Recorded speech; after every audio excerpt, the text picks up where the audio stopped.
Hi అండి. నమస్తే. నేను మీ Sonia. Welcome back to our channel smart Suni Siva. ఈరోజు మన వీడియోలో ఒక మంచి స్ట్రీట్ టేస్ట్తో గోబీ ఫ్రైడ్ రైస్ని ఇంట్లోని ఈజీగా హైజీన్గా ఎలా చేసుకోవాలో చూపించబోతున్నాను. పర్ఫెక్ట్ ఫర్ వింటర్ సీజన్ అనమాట. వింటర్లో అయినా లేదా వర్షాకాలంలో అయినా సాయంత్రం పూట బయటకు వెళ్ళి రోడ్ సైడ్ దొరికే ఈ గోబీ ఫ్రైడ్ రైస్ని వేడివేడిగా ఎంతమందికి తినాలనిపిస్తుంది? నాకు తెలుసండి, మీలో 100% అందరికీ తినాలనిపిస్తుంది కదా.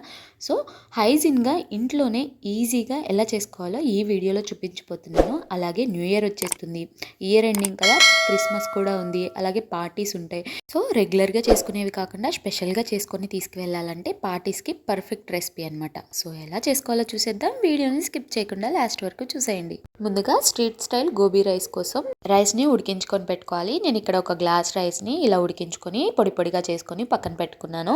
ఇది ఉడికేటప్పుడే మనం ఫ్లేవర్ఫుల్గా ఉండటానికి రైస్ అనేది బిర్యానీ ఆకు, 2 ఇలాచీలు, అలాగే ఒక మరాఠీ మొగ్గ వేసుకొని ఉడికించుకోవాలి. నేనైతే ఇక్కడ స్ట్రీట్ స్టైల్ చేస్తున్నా కాబట్టి నార్మల్ రైస్ తీసుకున్నాను. మీరు బాస్మతి రైస్తో అయినా యూజ్ చేసుకోవచ్చు. నేనైతే ఒక గ్లాస్ రైస్ తీసుకున్నాను. దానికి తగ్గట్టు క్వాంటిటీస్ చెప్తున్నాను. ఇప్పుడు రైస్ని పక్కన పెట్టుకోండి. క్యాలీఫ్లవర్ని నేను ఇలా చిన్నగా పీసెస్ లాగా కట్ చేసుకున్నాను. మరీ పెద్ద పీసెస్ లాగా కాదు, అలా అని మరీ చిన్న పీసెస్ లాగా కాకుండా నేను వీడియోలో చూపించిన విధంగా ఇలా మీడియం సైజ్ కట్ చేసుకుని పక్కన పెట్టుకున్నాను అనమాట. ఇది క్వాంటిటీలో చెప్పాలంటే 300 గ్రామ్స్ ఉంటుంది. కప్ వైజ్ చెప్పాలంటే ఒక 3 కప్స్ వరకు క్యాలీఫ్లవర్ ముక్కలు అనేవి వచ్చాయన్నమాట. ఇప్పుడు వీటిని శుభ్రంగా కడిగేసుకొని ఒక మిక్సింగ్ బౌల్లోకి తీసుకున్నాను. నేను తీసుకున్న క్యాలీఫ్లవర్ వచ్చేసి పుచ్చులు లేవు, అలాగే చాలా ఫ్రెష్గా ఉంది. సో అందుకని నేను నార్మల్ వాటర్ క్లీన్ చేసుకున్నాను.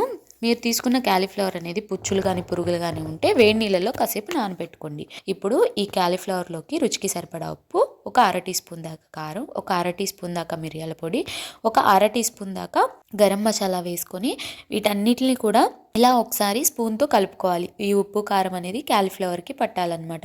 ఇప్పుడు ఒకసారి ఇలా కలుపుకున్న తర్వాత ఇందులోకి 1 టీ స్పూన్ దాకా అల్లం వెల్లుల్లి పేస్ట్, అలాగే ఒక పావు కప్పు దాకా మైదా పిండి, అలాగే ఒక 2 టేబుల్ స్పూన్ల దాకా కార్న్ఫ్లోర్ని కూడా వేసుకోవాలి. కార్న్ఫ్లోర్ కూడా వేసుకున్న తర్వాత వీటన్నిటిని కూడా చక్కగా కలిసే విధంగా ఒకసారి కలుపుకోవాలి. అంటే పిండి అనేది మనకి లైట్గా ఈ క్యాలీఫ్లవర్కి కోట్ అవ్వాలన్నమాట.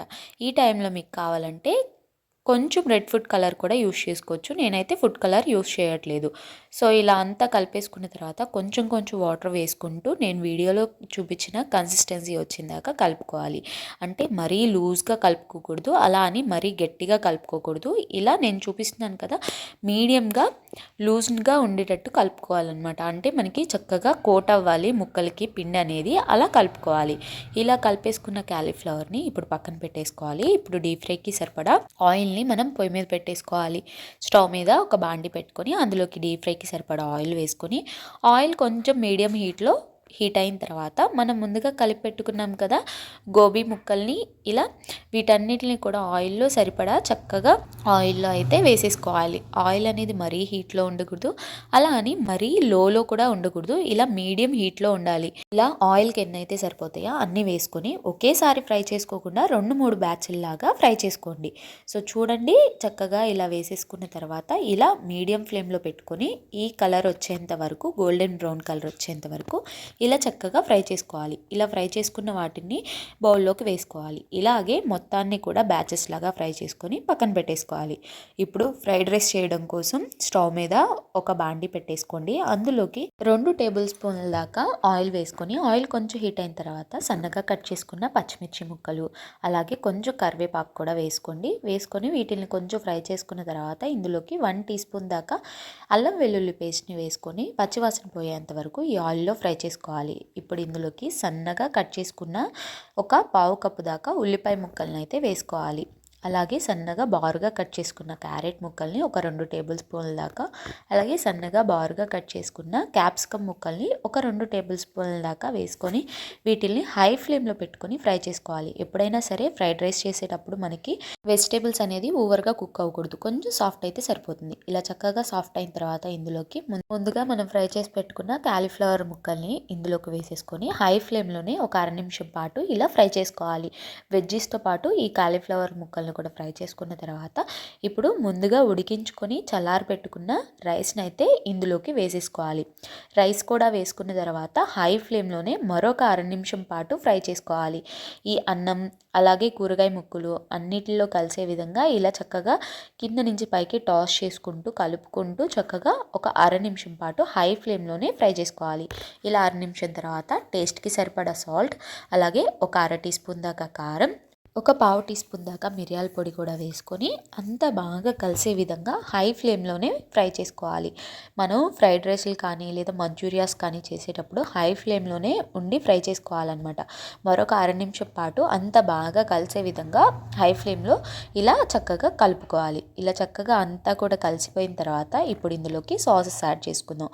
సోయా సాస్ని ఒక 1 టేబుల్ స్పూన్ దాకా వేసుకోవాలి. అలాగే ఒక 1 టీ స్పూన్ దాకా వెనిగర్ని కూడా వేసుకోవాలి. వెనిగర్ లేకపోతే నిమ్మరసాన్నైనా వాడుకోవచ్చు. మీకు కావాలంటే ఈ టైంలోనే టేస్టింగ్ సాల్ట్ కూడా యాడ్ చేసుకోవచ్చు. స్ట్రీట్ స్టైల్లో వాళ్ళు యాడ్ చేస్తారు కదా, బట్ నేనైతే యాడ్ చేయట్లేదు.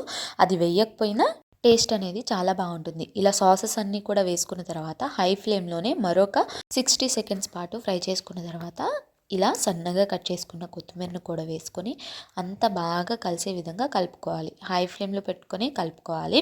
ఇలా చక్కగా కొత్తిమీర కూడా అంతా కలిసిపోయిన తర్వాత స్టవ్ ఆఫ్ చేసుకొని పక్కకు దించుకోవడమేనండి. అంతేనండి, మన street style gobi fried rice అయితే రెడీ అయిపోయింది. స్టవ్ ఆఫ్ చేసుకొని పక్కకు దించుకొని ప్లేట్లో వేడివేడిగా సర్వ్ చేసుకొని మీరు ఎవరికైనా సర్వ్ చేసేటప్పుడు చక్కగా పక్కన పచ్చి ఉల్లిపాయ ముక్కల్ని పెట్టుకొని వాటి మీద నిమ్మకాయ పిండుకొని ఉల్లిపాయలతో పాటు ఫ్రైడ్ రైస్ అనేది తింటూ ఉంటే చాలా చాలా బాగుంటుంది. నేను చెప్తుంటేనే మీకు నోరూరిపోతుందని నాకు అర్థమవుతుంది. సో తప్పకుండా ఈ వీడియో చూసాక మీరు కూడా ఇంట్లో ట్రై చేయండి. ట్రై చేశాక ఎలా వచ్చిందో మీ ఫీడ్బ్యాక్ని నాతో షేర్ చేసుకోవడం అస్సలు మర్చిపోద్దు. ఈ వీడియో అయితే నచ్చిందని అనుకుంటున్నాను. వీడియో నచ్చితే వీడియోని లైక్ చేయండి, మీ ఫ్రెండ్స్ అండ్ ఫ్యామిలీ రిలేటివ్స్కి షేర్ చేయండి. ఇంకా ఇలాంటి ఎన్నో ఈజీ అండ్ క్విక్ రెసిపీస్ కోసం స్మార్ట్ సోనీ శివ ఛానల్ని సబ్స్క్రైబ్ చేయండి. అలాగే ఫ్రైడ్ రైస్ రెసిపీస్ అనేవి మన ఛానల్లో చాలా ఉన్నాయి. మీకు ఇంట్రెస్ట్ ఉంటే వాటి లింక్స్ని డిస్క్రిప్షన్లో ఇస్తాను, ఒకసారి చెక్ చేసేయండి. ఈ వీడియో అయితే ఇంతే. మరొక మంచి వీడియోతో మళ్ళీ మీ ముందుకు వచ్చేస్తాను. అంతవరకు సెలవు. By all.